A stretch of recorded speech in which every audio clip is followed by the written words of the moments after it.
Hi, my name is Fleming, and I'm the designer liaison for Kitterly.com.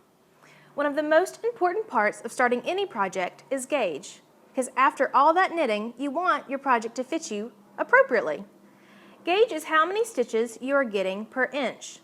And if your gauge doesn't match your pattern gauge, you'll end up with something that's either bigger or smaller than what you wanted. So to find out what gauge you're getting, you need to do a gauge swatch. To do this, you'll want to look at your pattern and find where it lists the gauge and discover the needle size that the pattern wants you to use.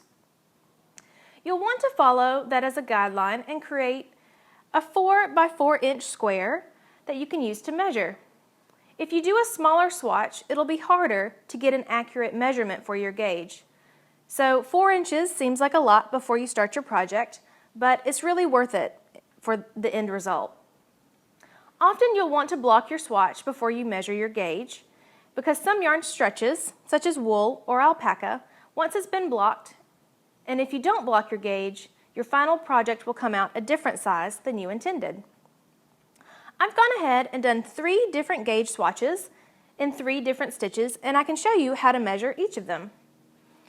I've got my Susan Bates handy knit check, which gives you the size for needle checking, and then this handy window that can help focus in on the stitches that you want to use.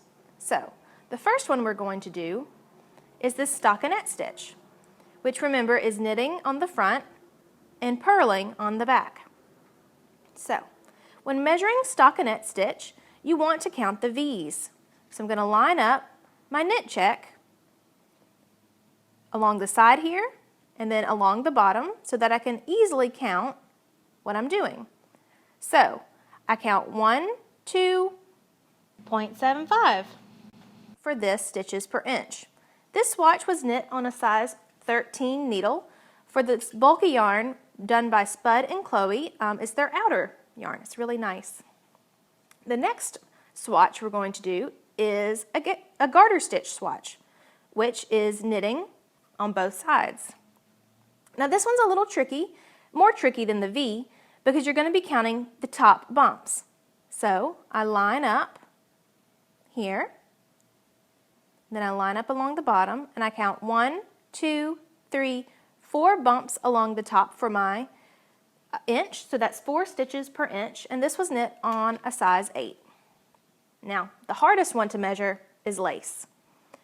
And a lace swatch definitely needs to be blocked. That way, you can see this lovely pattern. Because lace is made up of increases and yarn overs, it's hard to count individual stitches. Instead, you'll need to follow your pattern's instructions for knitting a swatch and then measure the entire thing. In this case, I was supposed to get 25 stitches over 4 inches on a size 3 needle, and luckily I did.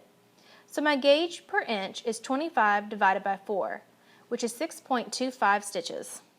What do you do if you're not getting gauge? If you have more stitches per inch than it calls for, then you're knitting tight and you'll want to go up a needle size.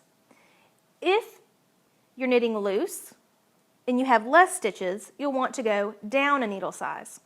I don't recommend trying to knit tighter or looser. I think it's best to just knit the way you do and then change the needle size to get the gauge you need.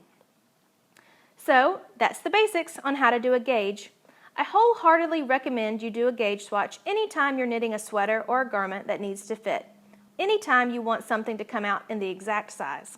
I hope this tutorial helps you get started on one of the many great projects you can find on Kitterly.com.